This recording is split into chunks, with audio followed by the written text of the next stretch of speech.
আসসালামু আলাইকুম এভরিওয়ান। দেখো হাতে এটা কি নিয়ে নিয়েছি বলো তো, তোমরা তো জানো এটা কি, তরমুজ। তো সকালবেলা নাস্তা টাস্তা করে তো এখানে তরমুজ নিয়ে বসছি, তরমুজ খাচ্ছি। আর আজকের এই তরমুজটা এত পরিমাণে মিষ্টি ছিল, তো ভাবলাম তোমাদের সাথে একটু শেয়ার করি। তরমুজটা মানে কিরকম বালু বালু ছিল, মানে বাইলা তরমুজ থাকে না ওইগুলা, আর এত পরিমাণে মিষ্টি ছিল।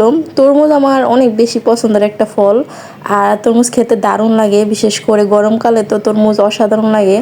আর এখন যেহেতু তরমুজের সিজন, আর তরমুজ খাবো আর তোমাদের সাথে শেয়ার করবো না কি করে হয়। আর এদিকে আমার হাজব্যান্ড আমার মানে অনেক তরমুজ নিয়ে অনেক কাহিনী শোনাইতেছিল, ওটা নিয়ে আমি অনেক হাসতেছিলাম।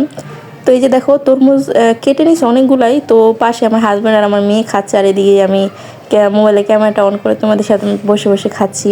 তরমুজ না আমার এইভাবে খেতে ভালো লাগে, কিন্তু আমার হাজব্যান্ডের আবার মানে একদম কেটে পিস পিস করে প্লেটে দিলে পরে কাঁটা চামচ দিয়ে খাইতে বেশি পছন্দ করে। আর আমার সিল্কা সহ এভাবে চিকেন করে স্লাইস করে নিয়ে বসে খেতে দারুণ লাগে। তো তোমরা কীভাবে খাও তরমুজ বলো। আর তরমুজটা এত পরিমাণে টেস্টি ছিল কি বলবো।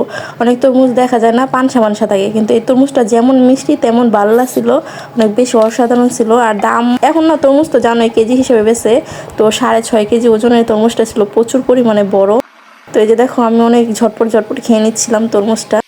আর তরমুজ আমার আর আমার মেয়ের খুবই পছন্দ। আমার মেয়ে তো মানে একদম খোসার পাতলা বাকলটা রাইখা সব খেয়ে ফেলো মাসাল্লাহ দিলে।